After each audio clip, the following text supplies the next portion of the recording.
Nickel. Hello! Welcome back to my channel. OMG, it's Nickel. I'm Nickel. And I have a very special guest with me, Brianna. Yo! As you know, she is the director of the Bittersweet series, which I co-starred in. And so now for this episode, being that it is spooky season, we're going to be going over our top 5 scary movies. I'm so glad you did ask me because I am into scary movies to a certain extent. Like, when we talk about scary movies, there's different genres. So we have like our gory movies, we have our psychological thrillers, we have our creature movies. Alright, so one of my movies that is It. The new one, not the original one. What, part 1, right? Part 1, yes. Okay. I like this new one because the visuals for this one was so dope. I was scared. Like, I was legit scared. Like, it scared me. And I haven't been scared in, like, watching a horror movie in a long time. So I was very impressed. And shout out to Bill Skarsgård, who plays Pennywise. Yes. Really good. My top 5, you guys. Okay. House of Wax. It came out in 2005, and I actually saw it when I was like 11 years old. But watching the movie now, I have more of appreciation for the process it took to make the movie happen. And although the story isn't that strong, the realism of the performances from the actors were great. However, if I had the chance to direct House of Wax, I would have changed a lot. Had more of a diverse cast, tap more into the twin brothers' backstory. He had said right from the outset, he only wants to use visual effects in places that we can't do practically. There is no book on how to do that. All the people that did the special effects, they work their ass off, like experimenting with different types of wax to get the feeling, because I didn't want to go with the easy route, which just being like CG. There's very little pure visual effects shots in this movie. Most of the visual effects are what we call enhancements, subtle little things that you would never think were a visual effect. Y'all better know, House of Wax was a great film. Okay, don't be hating on it. All right, 2005 was a great era for. I think like the part of like House of Wax that scared me was when they like glued like the girls. Yes. That was. Ugh, I can't even imagine. Every time I watch that scene, or the scene when she gets her finger cut off by one of the twin brothers, it makes me cringe. That's like the adrenaline feeling you get when you are watching a scary movie. That feeling of like, I don't want to see it, but then it just feels so real, especially when the actors are giving it their all to these characters. Just watching and just feel every ounce of pain that they're going through. Next movie is Get Out. Jordan Peele's directorial debut. Really good movie. It was so good that I don't even know what to say. I think Jordan Peele is a really good director, really good horror film director. And I think he gave us something different. A psychological movie, but also speaks on Black trauma. So I think that was something refreshing to see, and also just wow. And I think the experience of watching it in the theater and everyone going get out, and reacting to it made it a good movie. So I like movies that are enjoyable amongst a group of people. I usually watch movies by myself, but certain movies I feel like when you watch it with a group, it just adds to it, adds experience. Alright, so my second favorite scary movie is The Strangers. Very disturbing. It's one of those films that made me question the lack of people's humanity and the lengths that they're willing to go to just eradicate other human beings for their own personal pleasure. I like scary movies because I like the adrenaline rush that I get when being scared. The climax and the different tactics and choices that these characters make. What makes them, what breaks them. Are they independent and they make their own choices, or do they depend on others to make their choices for them? There's just a lot of elements that just go into making a scary movie. But honestly question, like, if you with your partner and y'all, would y'all go to a cabin all alone, or would y'all go back home? I want to know. Would you? Exactly. Especially if you feel that dark energy in the midst of atmosphere. Yeah, no. if I'm gonna stay in a cabin, it's gonna be at least close by to like other like a close like town or something where I can like, you know, say hey, you know, not in an isolated area. Like I know people like to like get away and be like, oh yay, I'm eating some by myself, but you don't go that far out. Next movie that I like is Candyman, the original. I'm going with the original. I thought you were going to say the remake. What kind of remake? I like the original more than the new one because, one, I found the original to be more scary than this new one. It still is very political in that sense, but the jump scares in the original one, when the Rottweiler just first pops out the door or the window, that shit scared the fuck out of me. And then it's like Tony Todd as Candyman is like, okay. But yeah, I like the original more than the remake. Also, the film score for Candyman, the original, is very good. Listen to it when you get a chance. Or watch the movie. Whichever works for Whichever you. works for you.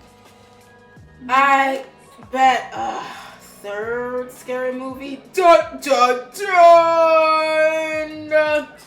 As above, so below. Like, I've seen that movie like 3 times. The first time I saw it, I was kind of scared. And what I noticed with director John Eric Dodell of As Above, So Below is that he attaches himself to projects that have characters deal with claustrophobia. His other films, such as Quarantine and Devil, they deal with claustrophobia within different circumstances. I do like the challenges that these characters go through throughout As Above, So Below, and the lengths the main character went to get what she wanted, but then how these other people tagged along with her, but not knowing that there's something lurking within these catacombs. My turn. Number 4 is, and that's Aliens, not Alien 2. No, James Cameron. Yeah, he's a director. He specifically wanted it titled Aliens, not Alien 2. Like Aliens, the one where Ripley is a badass bitch and she kicks all the aliens' asses to save the little girl Newt. And in the end, she tells the alien queen, get away from her, you bitch. And smacks the shit out the alien. And that's like the best part of the movie. Classic. My 4th one. Cabin in the Woods! Hey, that is a good one. Oh my god, I'm obsessed with that movie. Like, I talk about it all the time to anyone. Yes, you do. Yeah. So all I gotta say, it's amazing. And if it was a movie made today, I would love to act in a movie like that, and I could see myself portraying the character Marty. And I describe Marty as like this conspiracy theorist. He's rebellious against society. He has his own beliefs of certain things, but most of the time he's always right and no one ever believes him. I could relate to his character and his rebellious side of him, the way he articulates himself and the way he thinks and the way he perceives the world, and versus how others perceive him and how others perceive the world. Like, I could relate to him. He's like the outsider amongst the group, but still adapts to the environment that he's in. It took the writers 3 days to write the entire feature film. It's incredible the things that you can do when you don't limit yourself. I think it's possible to write a feature film in 3 days. If you know you could do it, you can do it. Why not? Just make it happen. Even if your ideas aren't perfected the way you want it to be, just keep on writing. And there's no limit to it. Anyways, but yeah, I love that movie. The first time I watched it, I was kind of scared. But then as I kept watching, I'm like, I need to make this movie. Black female directors, we're gonna take over. She gonna take over too. She gonna take over. You know, you know, book her for a photo shoot, for a video shoot, whatever you want to book her for. Just do it. Just so she doesn't. Last movie. Okay. All right. The last movie on my list is Nightmare on Elm Street. Classic film. I think it was one of the first like movies to feature like so much blood. Like I think it's like the first like gory like horror movie. Yeah, because prior to that there wasn't any like gory like murder films. Like even with Halloween, we never really see like the stabs or anything like that. So I think Nightmare on Elm Street did it, and the practical effects for that movie is amazing. Like the scene with Johnny Depp like gets sucked into the bed, and all the blood like comes out, like that fountain of blood. Awesome. Was there any like visual effects in it, or was it just? It was just. They did like some. They did some like visual effects. Like they didn't have like CGI back then, so a lot of it was like makeup. A lot of it was like a lot of stunts.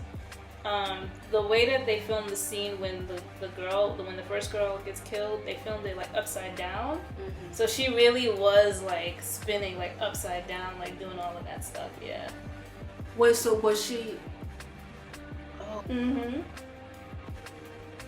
Yeah, that's what I was saying. Like the classic like horror movies, like they went in. But once y'all see more of my name on screen, y'all will know. Mm-hmm. That's me who made that really good scary movie that's not gonna have a part 2. Mm-hmm. So last one, you guys. A Quiet Place Part 2! Woo! That one was really good. Honestly, like even watching it in the theater, like my heart was racing. I was so in tune with the actors' expressions on screen. Like it felt so real. Like I just loved every moment of that movie. They're coming out with a part 3, and I'm like, kind of, no. I'm still gonna support it, but why? I honestly, I was surprised with this one. Like I had my doubts about this one at first, but I'm glad I saw it. It was really good. It was. I liked Cillian Murphy. I think that's how you say his name. Oh, I know you're talking about. Yeah, he was really good in it. I loved him. I loved him in this one. Everybody was really good. Yeah, no disappointments. You know, no disappointments. But yeah, great film. It made me think about. Like when I was seeing his face on screen, I don't really watch his performances that much, but I did watch his performance in Red Eye with Rachel McAdams. Yeah, that was good. That was great. Yeah. That was a great film. And that movie was actually directed by Wes Craven. Oh, yeah. I didn't know that. But yeah, Red Eye is a great film. It's not a horror film, but it is a great film. It's a thriller. Yeah, psychological thriller. So I guess it's like it's scary. It's in a genre. Yeah, it's in there. All right, so yeah. Wait, that was it, right? That was top. That was it. That was my top 5. Yeah, you go with your top 5. Okay. Yeah, that's it. I'm not gonna. I need to see. That was our top 5 scary movies. Thank you for watching. Thank you for tuning in. And as always, like, comment, subscribe, and I will see you guys next time. Stay cool.